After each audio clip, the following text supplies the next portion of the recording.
Imagine a train loaded with gold and jewels, hidden somewhere deep in the mountains of Poland, buried under layers of earth and stone. Or heavy metal crates sunk in the depths of an Austrian lake, waiting for someone to uncover their secret. These aren't fairy tales. These are part of one of history's greatest mysteries, the lost treasures of the Nazis. During World War II, Nazi Germany plundered unimaginable wealth. Gold, artwork, jewelry items stolen from homes, museums, and even death camps. But when the war ended, a huge portion of this treasure vanished. Where did it go? Who hid it? And why, after decades, hasn't it been found? In this video, we're taking a journey into the darkest days of history. From the Nazis' brutal looting to their desperate attempts to hide their riches, and from astonishing post-war discoveries to mysteries that remain unsolved. Stick with me as we peel back the layers of this enigma. Our story begins in the 1930s. Germany, under Adolf Hitler's rule, was gearing up for a massive war. But there was a problem.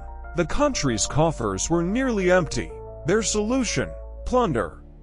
The first step came in 1938. The Nazis took over Austria and raided its central bank's gold reserves. Then came Czechoslovakia, but this was just the beginning.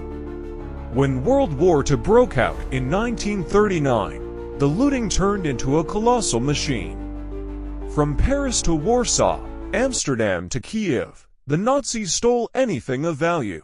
Rembrandt paintings, ancient sculptures, wedding rings from ordinary people, and even gold pried from the teeth of death camp victims.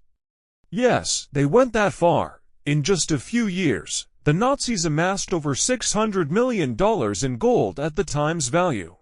Adjusted for today, that's billions, but this wealth wasn't just to fill the treasury. Men like Hermann Göring, Hitler's second-in-command, were obsessed with collecting art. He had a personal stash of stolen paintings displayed in his villas. By 1944, the Nazis knew this wealth wouldn't stay in their hands forever. The Allies were closing in from the east and west.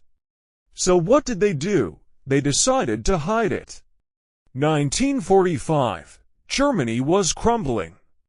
American and Soviet forces were sweeping through, city by city. The Nazis had no hope of winning, but they weren't about to let their treasure fall into enemy hands. So, a secret operation began, hiding the loot. They chose strange, remote places. Tunnels, mines, lakes, anywhere you can imagine. Let's look at a few examples. First stop, the Merkur salt mine in Germany. In April 1945, American troops reached this mine and found something incredible. Over 8,198 gold bars, bags of coins, and hundreds of paintings. But here's where the mystery begins. Part of this haul disappeared after it was found. Where did it go? No one knows. Next, we have Lake Toplitz. Rumors say that in the war's final days, the Nazis sank crates of gold and secret documents into this lake. Divers have been searching for decades, but the depth and dangerous waters make it nearly impossible. Is there really something down there? And now, the most famous legend, the Polish gold train. In the Wałbrzych region, stories claim the Nazis hid a train packed with treasure in an underground tunnel. In 2015, two men said they'd found it, but no proof ever surfaced. Is it just a dream, or a real treasure waiting for us? To cover their tracks, the Nazis burned records and destroyed maps. But one thing's certain, these treasures are out there somewhere. Or were. When the war ended, the Allies started hunting for this treasure. They found some, but every discovery raised more questions. 2017, Buenos Aires, Argentina. Police raided a hidden house and uncovered a stash of Nazi artifacts, Hitler's personal belongings, SS badges, even photos of Nazi officials. Why Argentina? Because after the war, many Nazis fled there. Was this part of a bigger haul? 2016, Poland. At Minkowski Palace, explorers found 48 crates of gold, worth about £500 million. It's said they were hidden to fund a Fourth Reich. But this was just the tip of the iceberg. And in 2021, a flood in Germany revealed a secret.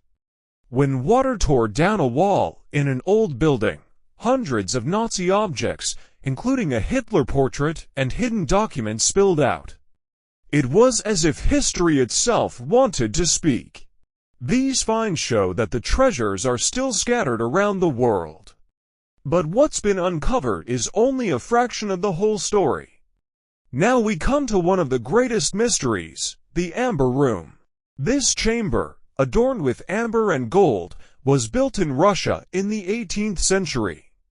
In 1941, the Nazis stole it from the Catherine Palace. After the war, it vanished. Its value today is over $142 million. Where is it? No one knows. Theories abound. Some say it's buried in German tunnels. Others believe it was moved to Swiss banks. Some think it's sunk in a lake or destroyed in bombings. The search goes on. With radar, sonar, and cutting-edge tech, people have been hunting these treasures for decades. But why haven't they been found? Records are lost, maps destroyed, and many locations are now inaccessible.